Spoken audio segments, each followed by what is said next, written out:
Apocalipse, entenda de uma vez parte 8. Falamos sobre o Anticristo e sua origem. Hoje vamos acompanhar a sequência dos acontecimentos do livro do Apocalipse. Já falei em outros vídeos que estudiosos da Bíblia dizem que os selos podem ser uma versão reduzida das trombetas, que são uma versão mais curta das taças. Sendo assim, tanto o selo, como as trombetas, como as taças, estão contando a mesma história. Por isso vemos os mesmos cenários nas três histórias. Por exemplo, o capítulo 6 conta o início do livro, a grande tribulação, e já descreve todo o cenário de destruição do final do livro. O que causa confusão nas pessoas é achar que o livro é sequencial e não é isso que vemos. Temos a descrição do meteoro ou asteroide caindo em duas partes. Quantos meteoros vão cair? Apenas um, mas vemos a descrição em outros capítulos. No capítulo 7 vemos os selos dos 144.000 judeus, 12.000 de cada tribo. Uma multidão de salvos de todas as nações vinda da grande tribulação é vista por João. No capítulo 7 o livro retoma a lógica da grande tribulação, porque no final do capítulo 6 já é o fim da grande tribulação, nesse resumo dos selos. Nessa altura do capítulo 7, a narrativa já caminha para a metade da grande tribulação, porque são vistos os mortos da grande tribulação. Vemos que quando fecha o sétimo selo não tem atividade, e é o que vai acontecer na sétima trombeta e na sétima taça. Está realmente apontando para uma lógica, porque os três cenários apontam para a mesma coisa. Encerram os selos e iniciam-se as trombetas, porque um anjo com um incensário vai no altar, enche o incensário de fogo e lança sobre a terra, e anjos que estão perto do altar recebem trombetas, e aí é como se a história começasse a ser contada de novo. A primeira trombeta, saraiva e fogo misturado com sangue são lançados sobre a terra, e 1/3 das árvores e toda a erva verde são queimadas. Nós acabamos de ver isso no final do capítulo 6. Segunda trombeta, algo como um monte em chamas cai no mar e torna-se em sangue a terça parte do mar, morre 1/3 das criaturas vivas do mar e foi destruído 1/3 das embarcações. Terceira trombeta, uma grande estrela cai na terra, seu nome é Absinto, ela muda o pH da água, as pessoas morrem por causa da água.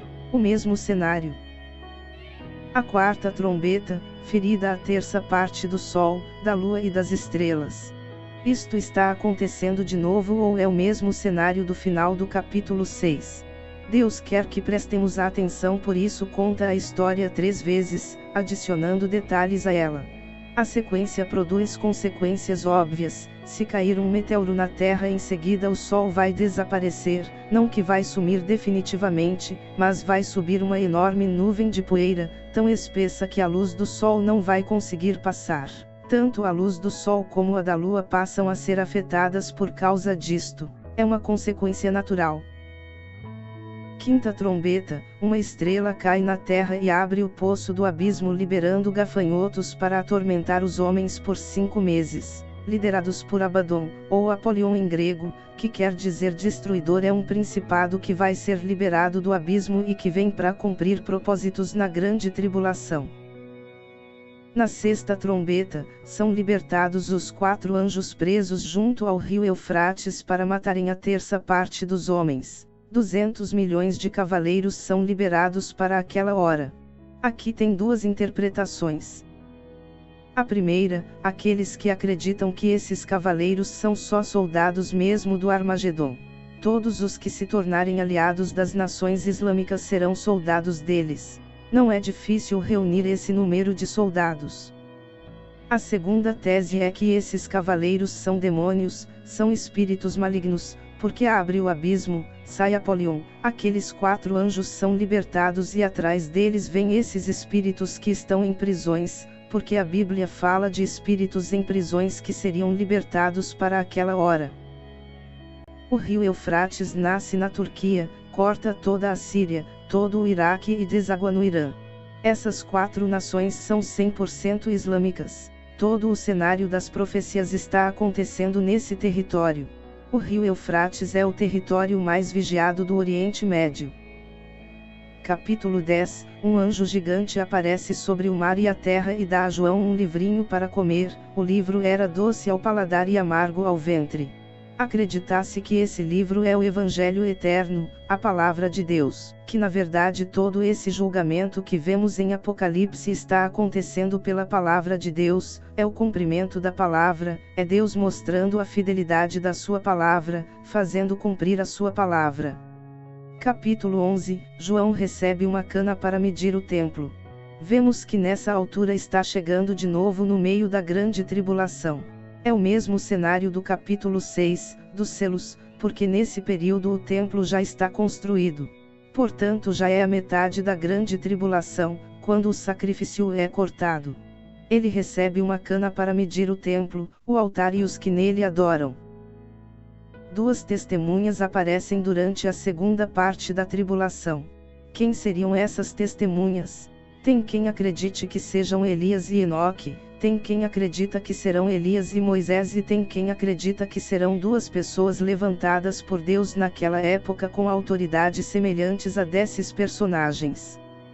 Falam baseado em Mateus 17:12, quando Jesus diz que estão esperando que Elias venha e ele diz que Elias já veio. João Batista não era Elias, mas veio na autoridade e poder de Elias. Eu acredito que será literalmente Elias e Moisés. Dizem que não pode ser Moisés por causa do versículo em Hebreus 9:27 que diz, e, assim como aos homens está ordenado morrerem uma só vez, vindo depois disto o juízo. Porque Moisés teria que morrer de novo como uma das testemunhas em Apocalipse e não poderia, sendo que já havia morrido. Sendo assim, as duas testemunhas seriam pessoas que não passaram pela morte. Mas a Bíblia nos fala de pessoas que morreram duas vezes, a filha de Jairo, Lázaro, o filho da viúva de Naim, fora os do Antigo Testamento. Eu creio que uma das testemunhas tem a unção de Moisés, lançar pragas, transformar água em sangue, e a outra tem a unção de Elias. O versículo 5 diz, se alguém quiser lhes causar dano, da boca deles sairá fogo que devorará os seus inimigos. Apocalipse 11:6 descreve a unção de Elias. Estes homens têm poder para fechar o céu, de modo que não chova durante o tempo em que estiverem profetizando. Um representa a lei e o outro os profetas. As duas testemunhas profetizarão por 1260 dias, divide por 360 igual 3 anos e meio exatamente. Calculando com o calendário judaico que são 360 dias no ano. Apocalipse 11:4 diz que as testemunhas estão diante do Deus da terra. Baseado nesse argumento entendemos que essas pessoas estão lá em cima diante de Deus, não aqui na terra. Enoque é o símbolo mais perfeito da igreja arrebatada. Quando a igreja for arrebatada, todos os arrebatados escaparão da morte e terão seus corpos transformados. Ou terão que voltar depois para morrer. Querendo ou não, quando a história encerrar nós teremos milhões de pessoas que não provaram a morte. Sendo assim, não há por que Enoque ter que voltar aqui para morrer. Aí vem a sétima trombeta no versículo 15. Não tem juízo, não tem nada acontecendo, já é a consumação. Cada vez que a história é contada, detalhes são adicionados, mas o cenário é o mesmo. Ou então teremos quantos cometas para cair. No capítulo 12, temos a visão da mulher que acreditasse ser Israel porque é quem mais se encaixa nessa descrição.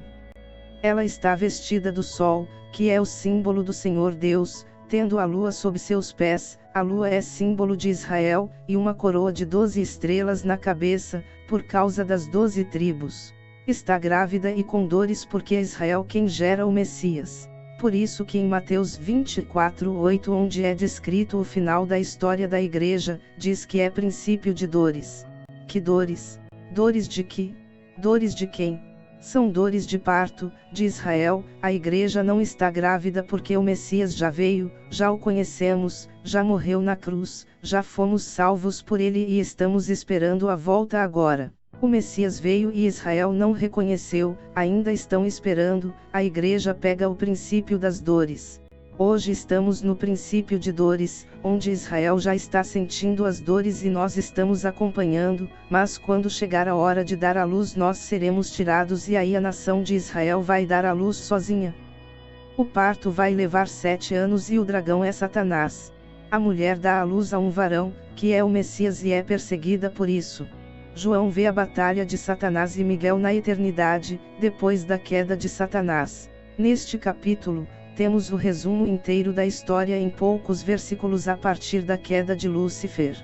Conta a história da queda de Satanás, versículo 4, fazendo um parêntese na história temporal. Capítulo 13, a visão da besta e do falso profeta que se revelarão na grande tribulação e é exatamente o que viu Daniel. Vi subir do mar uma besta que tinha 7 cabeças e 10 chifres. Por que 7 cabeças? São 7 impérios a contar do Egito em diante, ou seja, essa besta está conectada com a história desses impérios. O termo besta tem sentido dúbio, é um termo tanto para o sistema quanto para o indivíduo. O dragão e os animais, todos aparecem no livro de Daniel. A Bíblia fala da besta que tem 7 cabeças, cada uma representa um império e diz que uma dessas cabeças sofreu uma ferida mortal e foi curada.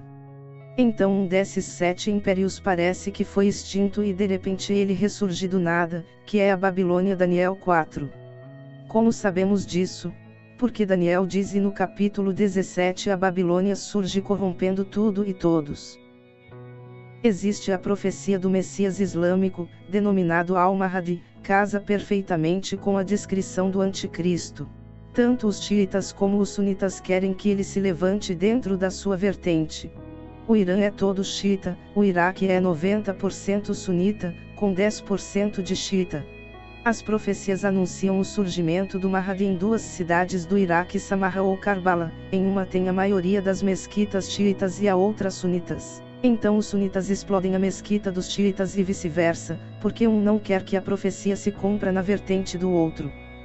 O Irã, por sua vez, tem todo o interesse de manter os xiitas vivos dentro do Iraque. Porque o Irã é xiita e o maior defensor do surgimento do Mahdi é o Irã.